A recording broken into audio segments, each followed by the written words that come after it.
నల్లమిల్లి రామకృష్ణారెడ్డి గారి దగ్గర మనం ఉన్నాం. నమస్కారం సార్. నమస్కారం సార్. ఎలా ఆస్వాదిస్తున్నారు మీ గెలుపుని? ఇది ప్రజల విజయం అండి. అంటే సాధారణంగా నల్లేరు మీద నడకలాగా విజయం వస్తే దానిలో ఒక విధమైన మజా ఉండకపోవచ్చు. ఈరోజు విజయం గత 5 సంవత్సరాలుగా నేను కానీ మా కార్యకర్తలు కానీ పడిన కష్టం, ఇబ్బందులు, అనేక అవరోధాలు మీరు చెప్పినట్టుగా అడుగడుగున మమ్మల్ని ఇబ్బంది పెట్టడానికి కేసులు పెట్టడం, దాడులు చేయడం, మా కార్యకర్తలను హింసించడం, ఇన్ని చేస్తే ఇవన్నిటిని సాక్షాత్తు మా అధినేత చంద్రబాబు నాయుడు గారు ఇక్కడ సమావేశానికి వస్తేనే అవరోధం సృష్టించిన సంగతి భారతదేశ ప్రజానీకానికి అంతకే తెలుసు. 7 కిలోమీటర్లు నడిచొచ్చి కానీ ఆయన సభ పెట్టలేని పరిస్థితి వచ్చింది. అంత తీవ్రమైన ఇబ్బందులు ఎదుర్కొని కార్యకర్తలందరూ ఐకమత్యంగా ఉండి ఎక్కడా చెక్కు చెదరకుండా మొదటి రోజు నుంచి వైసీపీ దాష్టికాల్ని, వైసీపీ అరాచకాల్ని, వైసీపీ అవినీతిని ప్రశ్నిస్తూ మేము ముందుకు సాగాం. ఎట్టి పరిస్థితుల్లోని నేను పోటీలో ఉండకూడదని చివరి ప్రయత్నంగా నాకు టికెట్ రాకుండా వైసీపీ అనేక అవరోధాలు సృష్టించింది. మా కార్యకర్తల అండతో, ప్రజల ఆశీర్వాదంతో, మీడియా మద్దతుతో, అదేవిధంగా కూటమి పెద్దల ఆశీస్సులతో మరలా తిరిగి నేను పోటీలోకి రావడం, గెలవడం ఇదొక అనిర్వచనీయమైన అనుభూతి. రామకృష్ణ గారు, ఇక్కడ మీకు సీటు రాకపోగా మీరు విపరీతమైన ఒక యుద్ధం చేశారు తెలుగుదేశం పార్టీతో. ఆ సీటు టికెట్ నాకు ఎందుకు ఇవ్వరు అని ప్రజల్లోకి వెళ్ళారు. ఆ సీటు వచ్చేంత వరకు పోరాడుతూనే ఉన్నారు. ఈ గెలుపు ఎవరిది? మీదా, మీ నియోజకవర్గ ప్రజలదా, ఎవరిది? మా నియోజకవర్గ ప్రజలు ప్లస్ మా కార్యకర్తలు, వారిది విజయం. వారు సాధించి పెట్టారు.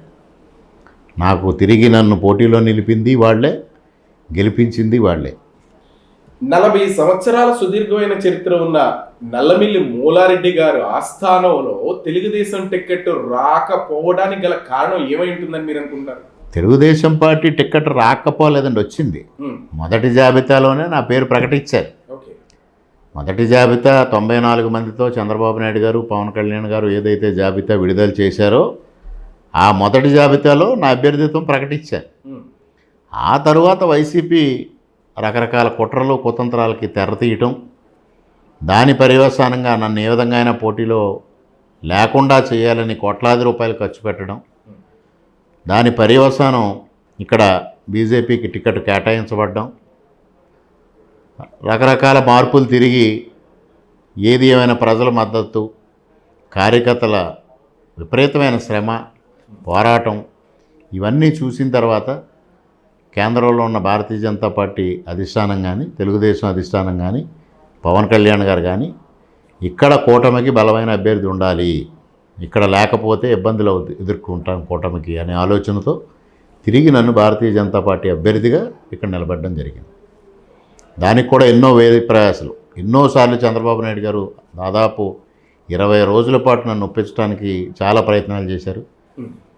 అన్నిసార్లు కూడా నేను తెలుగుదేశం పార్టీని వీడను, పోటీ నుంచి అయినా విరమించుకుంటాను కానీ వీడను అని నేను చెప్పడం, చివరికి చంద్రబాబు నాయుడు గారు ఉన్న పరిస్థితులను వివరించి ఈ పరిస్థితుల్లో తప్పనిసరిగా నువ్వు పోటీ చేయాల్సిందే, భారతీయ జనతా పార్టీ తరఫున పోటీ చేయాల్సిందే అని ఆదేశించటం, భారతీయ జనతా పార్టీ పెద్దలు ఆహ్వానించటం, పవన్ కళ్యాణ్ గారు కూడా సలహా ఇచ్చి ముందుకు వెళ్ళమని కూటమి పెద్దలందరూ కోరటంతో తప్పనిసరి పరిస్థితుల్లో నేను బీజేపీ తరఫున పోటీ చేశాను. అంటే కార్యకర్తల సంరక్షణ ప్రధాన లక్ష్యం. దాదాపుగా 1000 మంది కార్యకర్తలు ఇవాళ వివిధ రకాల కేసులు ఎదుర్కొంటూ ఉన్నారు, ఇక్కడ దాడులు ఎదుర్కొన్నారు, హింసించబడ్డారు, లిటరల్గా హింసించబడ్డారు పోలీసుల చేత కానీ, వైసీపీ నాయకుల చేత కానీ. వాళ్ళందరినీ రక్షించాలంటే మీరు ఎట్టి పరిస్థితుల్లోని పోటీలో ఉండాలనేది మా కార్యకర్తలందరూ కోరారు. కార్యకర్తలతో పాటు ప్రజలు కూడా కోరారు. ఏ విధంగా అయినా రామకృష్ణారెడ్డి కూటమి అభ్యర్థిగా ఉండాల్సిందే అనేది ప్రజలు కూడా ఆకాంక్షిస్తే వారందరి ఆకాంక్షలకి అనుగుణంగానే నేను పార్టీ మారి పోటీ చేయడం జరిగింది.